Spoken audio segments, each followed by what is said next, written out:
Olá, benditos! Hoje saímos do silêncio da vila de Nazaré para a voz que clama no deserto da Judéia. João Batista surge com uma mensagem urgente de arrependimento, preparando o cenário para o maior evento da história. Vamos juntos mergulhar no terceiro capítulo da nossa série.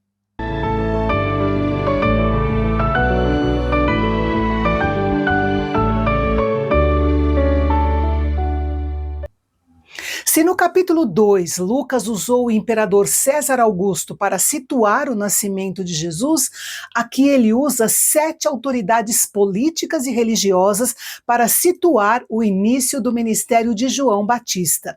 Tibério César, que foi um imperador conhecido por sua crueldade e severidade; Pôncio Pilatos, governador da Judéia, também conhecido pelos seus brutais massacres do povo de Deus; e os irmãos Herodes Antipas, Filipe e Lisânias, que eram conhecidos por sua corrupção e crueldade.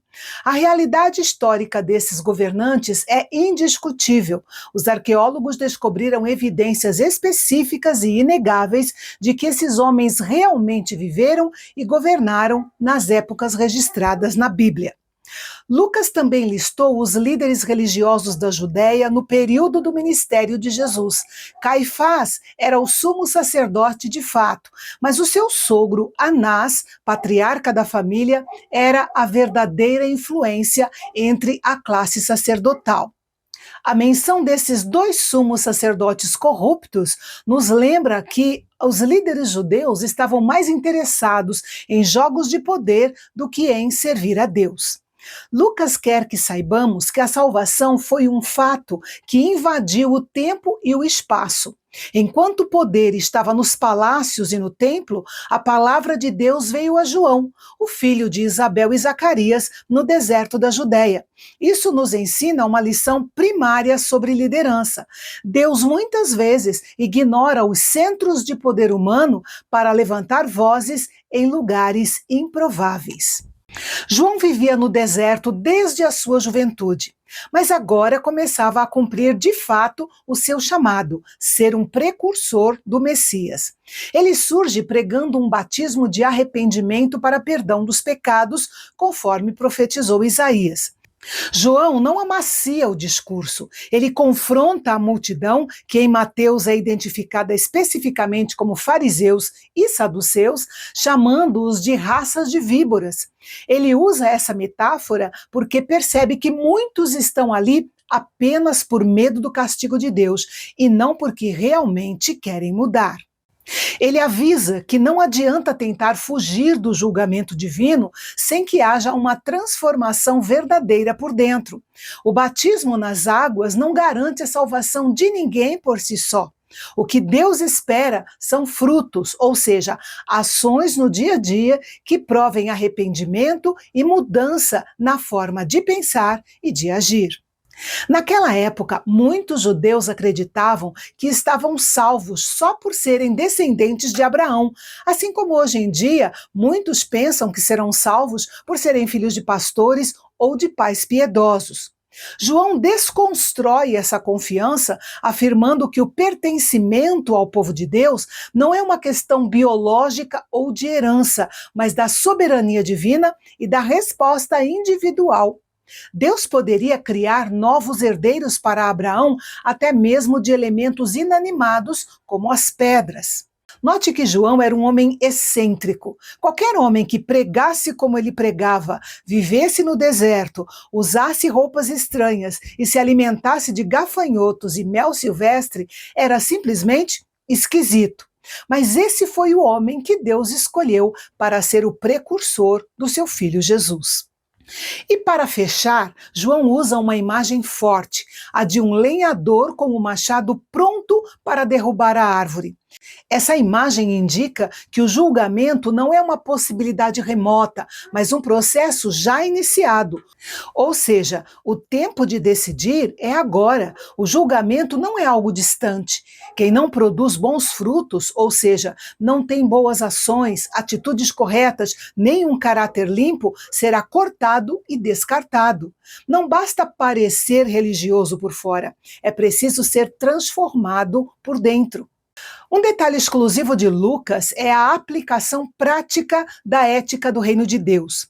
Quando o povo, os publicanos e até os soldados perguntam o que devemos fazer, João não dá respostas teóricas. Ele fala de repartir a túnica, fala de honestidade nos impostos e de não praticar extorsão.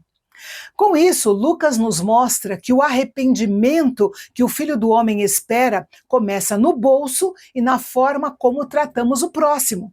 A espiritualidade de Lucas é encarnada, é social. Mas o ápice desse capítulo é a manifestação de Jesus.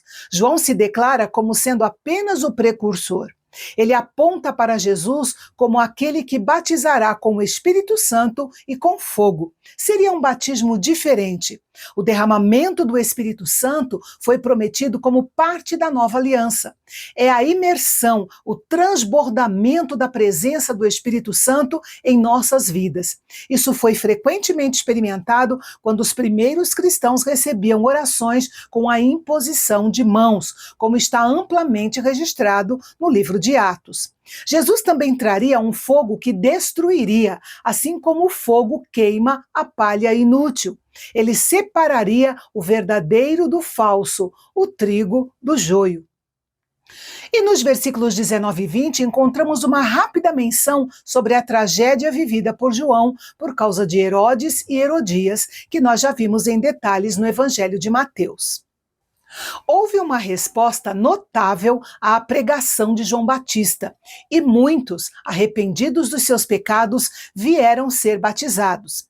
E então um dia, no meio da multidão, Jesus também veio para ser batizado.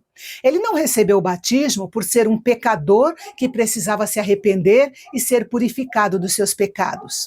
Ele o fez para se identificar completamente com o homem pecador. Esse mesmo coração o levaria à sua identificação final com o homem pecador na cruz. Lucas destaca algo que aconteceu durante o batismo que os outros evangelistas não destacam. Jesus estava orando, e foi durante sua oração que o céu se abriu e o Espírito Santo desceu em forma corpórea de uma pomba, e a voz do Pai ecoou: "Você é meu filho amado, em você me agrado." A voz vinda do céu não deixou dúvidas. Não se tratava apenas de mais um pecador sendo batizado. Tratava-se do Filho de Deus, sem pecado, agradando o Pai por sua identificação com o homem pecador. O tempo do anonimato de Jesus em Nazaré estava encerrado. A partir daquele momento, seu ministério seria público. Por fim, Lucas insere aqui a genealogia de Jesus, mas de um modo diferente de Mateus.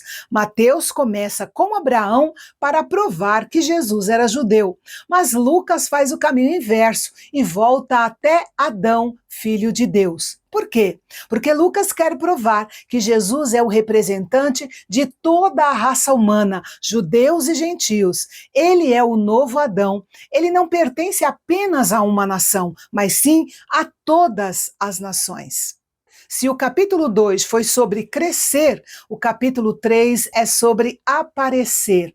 Jesus entra em cena não como um herói solitário, mas como filho amado, cheio do Espírito e conectado a toda a história humana. Que possamos aprender com este capítulo que o verdadeiro ministério nasce no deserto da obediência, é batizado na humildade da oração e é sustentado pela certeza da nossa identidade como filhos amados de Deus. E no próximo capítulo, vamos ver a identificação de Jesus conosco ao ser tentado até o limite. Nesse episódio, ele nos mostra como vencer o deserto e retomar o controle da nossa missão com autoridade. Não é apenas uma história, mas um manual de vitória quando descobrimos o segredo por trás da frase "está escrito". Até amanhã para mais um episódio da série 24 Dias com o Filho do Homem em Lucas, aqui no canal Bendito, o nosso canal de Fala Fácil. Até lá!